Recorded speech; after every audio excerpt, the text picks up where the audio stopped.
कृष्णम वंदे जगद्गुरुम। मैं डॉक्टर रचना जोशी प्रकाम्य संस्कृत क्लासेस में आप सभी का स्वागत करती हूँ। अभी हमारा कृत प्रत्यय चल रहा है और उसी को हम कंटिन्यू करते हुए आगे का प्रत्यय देख रहे हैं। हमारा आगे का प्रत्यय है णूल और त्रिज प्रत्यय। णूल त्रिचौ, कर्ता अर्थ में धातु से णूल और त्रिज प्रत्यय होता है, यानी कि ये दोनों जो प्रत्यय होते हैं ये कर्ता के अर्थ को दिखाते हैं। ठीक है, अब इन दोनों प्रत्ययों का जो प्रयोग होता है वो वाला के अर्थ में होता है। धन वाला, विद्या वाला, गाय वाला, ऐश्वर्य वाला, है ना। तो इस प्रकार से वाला के अर्थ में प्रयुक्त होता है। जहां पर हम हिंदी में अगर आप प्रयोग देखेंगे तो वान शब्द आता है, या तो धन वाला या धनवान, है ना। इस प्रकार से हम देखते हैं इसको, तो ये वाला के अर्थ में ये प्रयुक्त होते हैं। णूल प्रत्यय के लिए के अर्थ में भी प्रयुक्त होता है, जहां पर कि हम जैसे प्रयोग करते हैं कि कृष्ण रमेशम दर्शको गच्छति, रमेश को देखने के लिए जा रहा है ना, तो दर्शक वहां पर, तो वहां पर हम णूल प्रत्यय का प्रयोग हम कर रहे हैं। फिर णूल के अंदर जो क्या होता है, वू शेष रहता है। इसमें थोड़ा सा कुछ मिक्स है, कुछ अलग है। तो णूल के अंदर वू शेष रहता है, जिसको कि यू और नाको सूत्र से अक हो जाता है, यानी कि वू के स्थान पर अक आदेश होता है। ठीक है, ये क जो है हलंत नहीं होता है, क पूरा होता है, तो वू के स्थान पर अक हो जाता है। तिंग और शित से भिन्न होने से ये आर्ध धातुक है।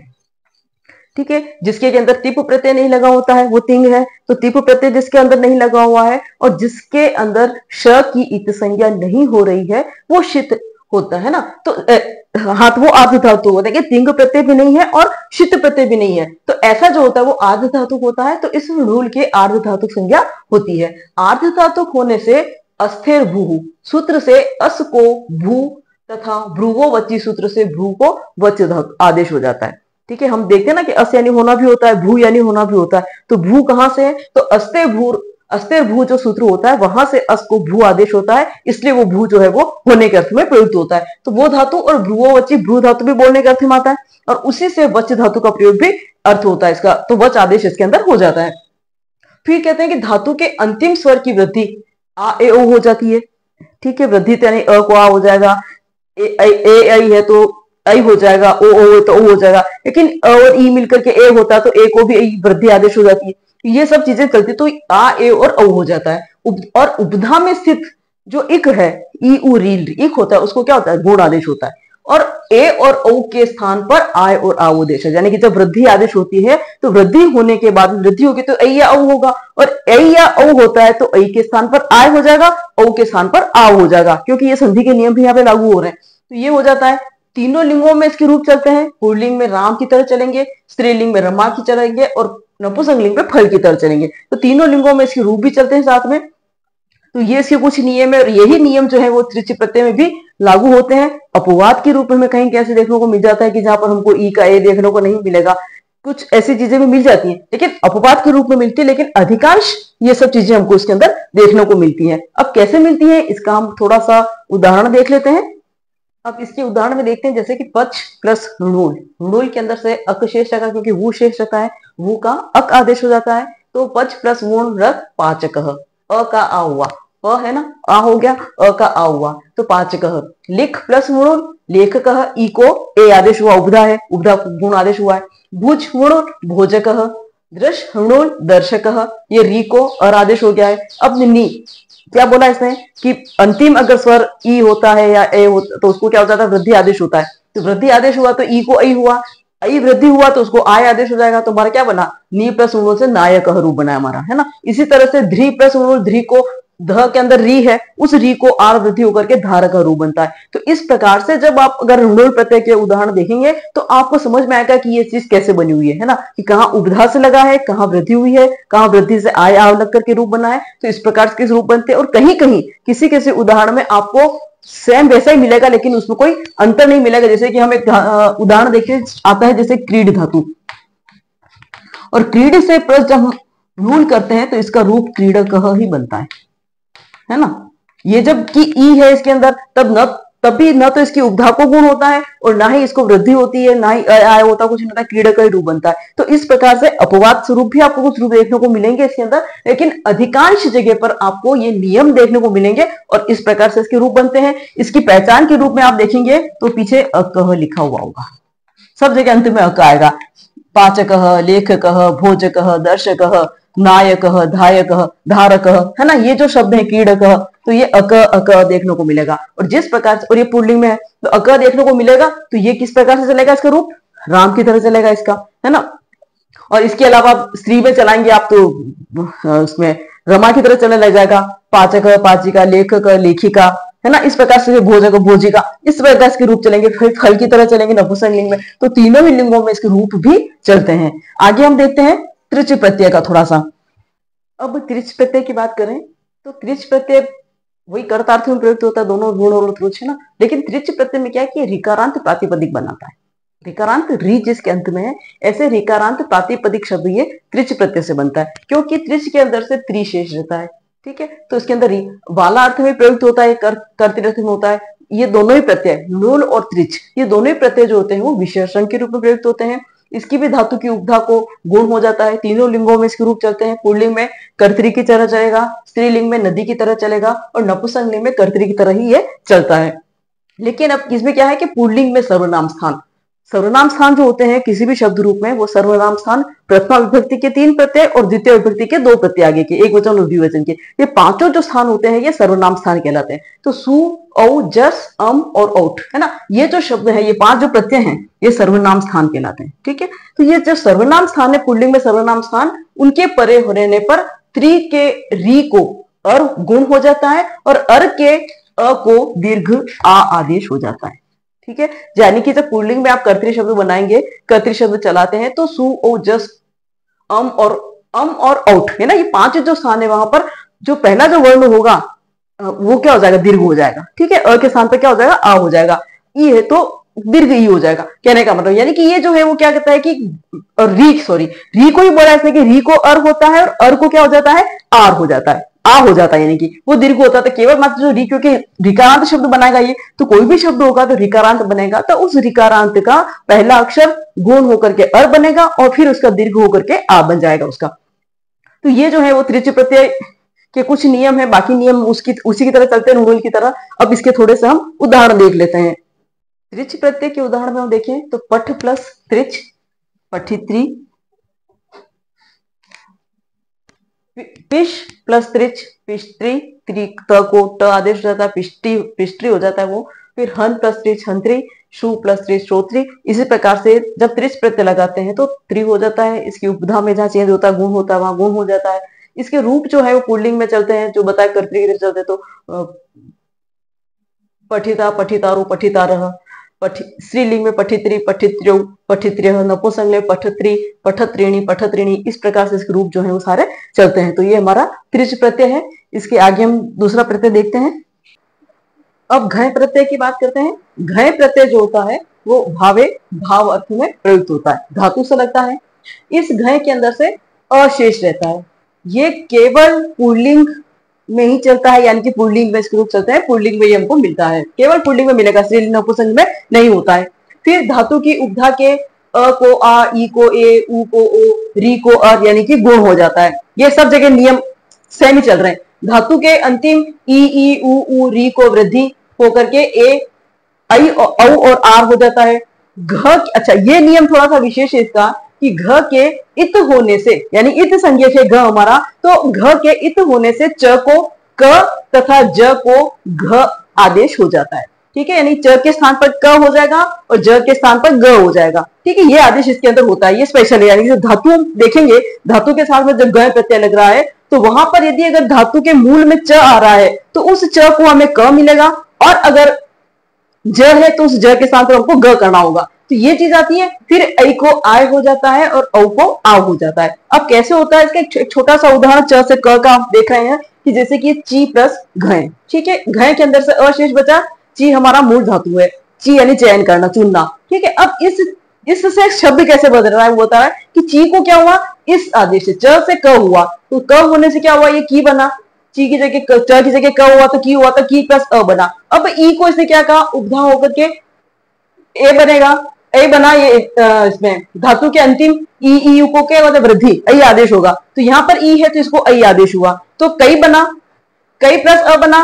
ऐ को आय आदेश हुआ तो क और आय बना, काय बना, और इस प्रकार से कायः जो हमारा शब्द बनता है, यानी कि कायः जब शब्द देखते हैं, ये कायः शब्द घय प्रत्याहार है, लेकिन इसके मूल में धातु मरी आती, ची धातु, ची से घय, ये धातु मरी बनती है इसके अंदर। तो ये हमारा एक इस सूत्र के अकॉर्डिंग ये सारा रूप जो है वो सिद्ध होता है। इसके कुछ दूसरे उदाहरण हम और देख लेते हैं।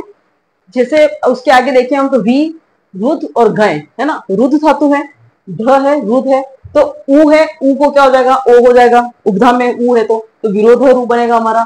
इसी तरह से पठ घय पाठ, उप प्लस क्री, अब क्री को वृद्धि हो जाएगी, आर हो जाएगा, तो उप क आर अ उपकार, भू है, ऊ को ओ हो जाएगा, ओ को आ होगा, भाव रूप जो हमारा बनेगा। तो इस प्रकार से इसके जो रूप बनते हैं, लेकिन ये केवल मात्र पुल्लिंग में बनते हैं, ये घय प्रत्यय है। इसके आगे दूसरा प्रत्यय, अब ल्यूट प्रत्यय की बात करते हैं, तो ये ल्यूट प्रत्यय भी घय की तरह भाव अर्थ में प्रयुक्त होता है। घय प्रत्यय जहां पुल्लिंग के लिए प्रयुक्त होता है, ल्यूट प्रत्यय वहां पर नपुंसक लिंग के लिए प्रयुक्त होता है। ठीक है, और इसी के समकक्ष एक दूसरा भी प्रत्यय आपको देखने को मिलता है, ल्यू प्रत्यय होता है। आपके कंफ्यूजन के लिए कभी कोई ऐसा चीज दे दे कि जहां पर ल्यूट और ल्यू दोनों लिखा हुआ हो, है ना, तो ल्यूट प्रत्यय जो होता है वो भाव अर्थ में नपुंसक लिंग के लिए होता है, जबकि ल्यू प्रत्यय जो होता है वो पुल्लिंग में कर्तृवाची के लिए होता है, कर्तृवाचक बनाने के लिए होता है। इन दोनों में ये फर्क होता है। ठीक है, फिर ल्यूट के अंदर से यू शेष रहता है, और यू और ना को जो सूत्र हमने पहले पढ़ा था, जहां पर कि उसने वू को अक आदेश किया था, यहां पर ये यू को अन आदेश करता है। वो भी अक पूरा है, यहां पर अन पूरा है, यू को अक करता है, यू को अन करता है, सूत्र वही है। ठीक है, तो ये होता है। इसके अलावा जो दूसरे जो नियम है वो सब घय की तरह ही इसके अंदर लागू होते हैं उसके अंदर, लेकिन ये जो क्या होता है नपुंसक लिंग के रूप बनाता है, वो पुल्लिंग के बनाएगा, ये नपुंसक लिंग के बनाएगा। अब स्पर्श पर ल्यूट किया, अन आदेश होता है इसका, तो स्पर्शनम रूप बना, हस पर लूट लगाया, अन लगा, हसनम बना, वध पर लूट लगाया, वदनम बना, वच पर लूट लगाया, वचनम बना, हमारा वदनम बना, दा प्लस लूट लगाया, दानम, पठ प्लस लूट लगाया, पठनम। यानी कि इस ल्यूट प्रत्यय की पहचान के लिए क्या होता है कि अंत में अनम देखने को मिलता है, अनशेष रहता है ना, तो ये अनम अनम देखने को मिलेगा इसके अंदर। तो जहां पर भी आपको इस अनम देखने को मिलता है तो वहां पर ल्यूट प्रत्यय है, नपुंसक लिंग में है, इसलिए हलंत म पीछे आपको देखने को मिलेगा ही मिलेगा, है ना। ये आपकी एक तरह से पहचान हो जाती है कि ल्यूट प्रत्यय है। ल्यू प्रत्यय होगा तो पुल्लिंग में हो जाएगा।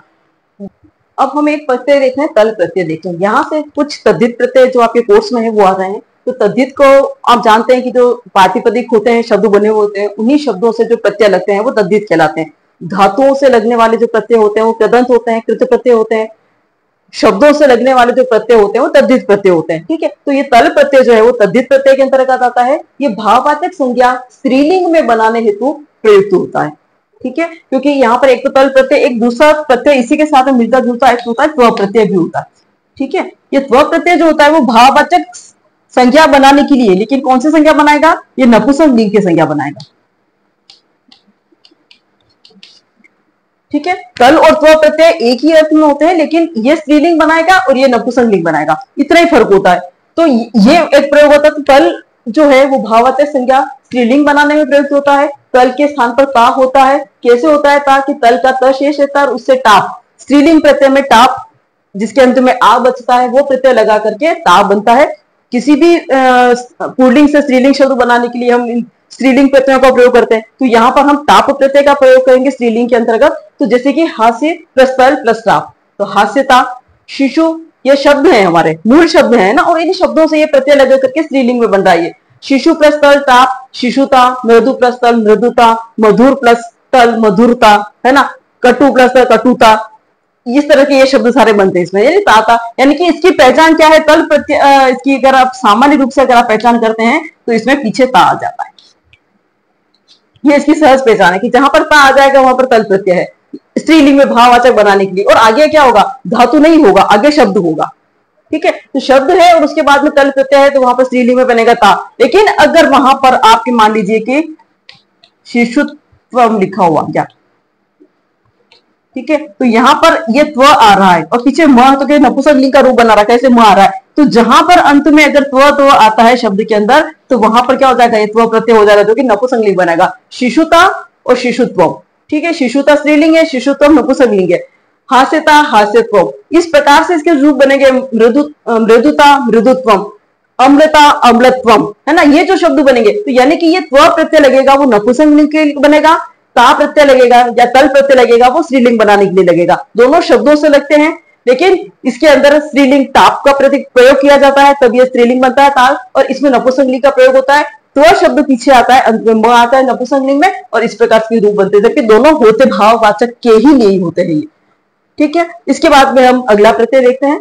अगला प्रत्यय हमारा आ रहा है तरप और तमप प्रत्यय। दोनों को हम साथ लेते हैं, दोनों तुलनात्मक प्रत्यय होते हैं, और इसी के समानार्थी जो दो प्रत्यय और होते हैं ईयसुन और इष्ठन, यानी कि जो तरप प्रत्यय काम करता है वही प्रत्यय ईयसुन भी काम करता है, और जो तमप का काम है वही काम इष्ठन भी करता है। यानी ये तरप और ईयसुन और तमप और इष्ठन ये दोनों लगभग लगभग एक अर्थ में चलते हैं, ये समानार्थी होते हैं। अब तरप की जब बात करते हैं तो दो में से एक की तुलना करनी है। किसी भी दो वस्तुएं हैं, दो व्यक्ति हैं, दो चीजें हैं, जो कुछ भी दो है, उन दो में से किसी एक को अच्छा या बुरा, ऊंचा नीचा कुछ भी दिखाना है आपको, श्रेष्ठता निम्नता, है ना, ये चीज जब हमको दिखानी होती है, तुलना करनी होती है, तो वहां पर हम तरप प्रत्यय का प्रयोग करते हैं केवल दो चीजों के बीच में।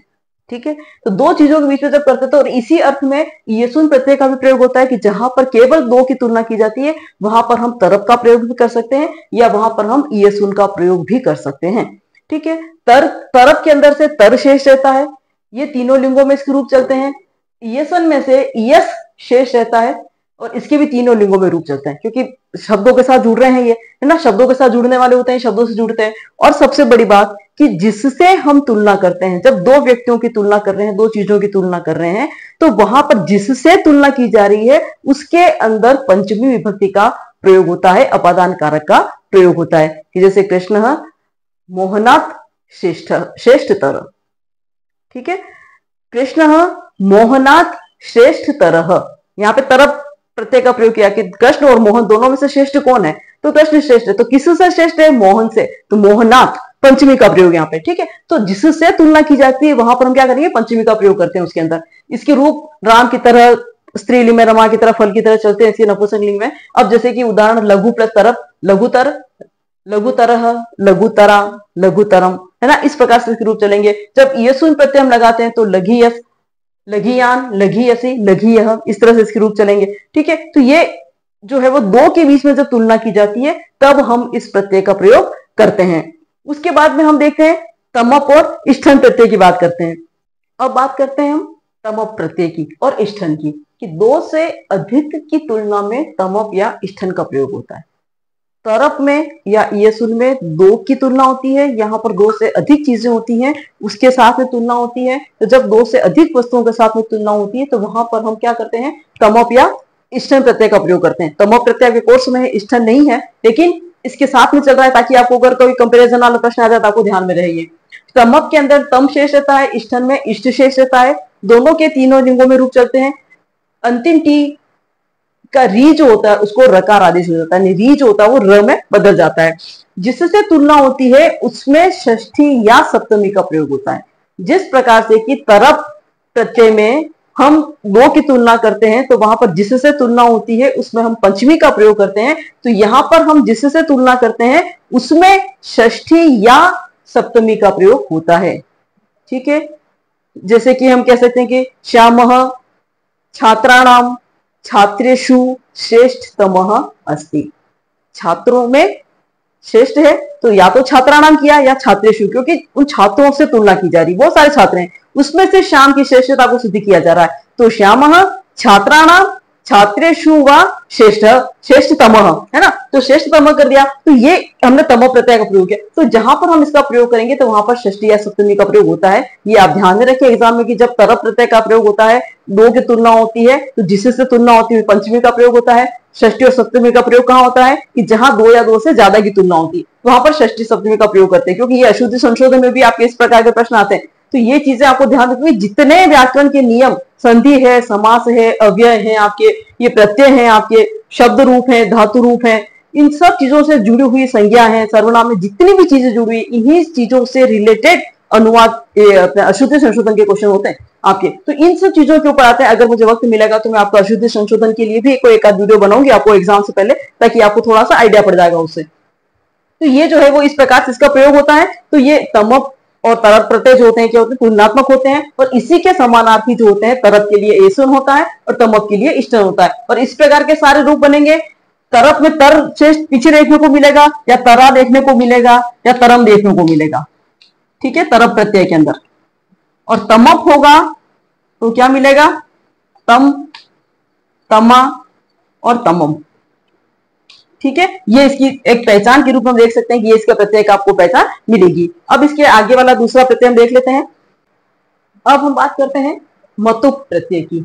मतवर्थीय प्रत्यय भी कहते हैं इसको, इसका है, इसमें है, या एक सरल शब्द में कहते तो वाला, इन अर्थों में ये प्रयुक्त होता है मतुप प्रत्यय।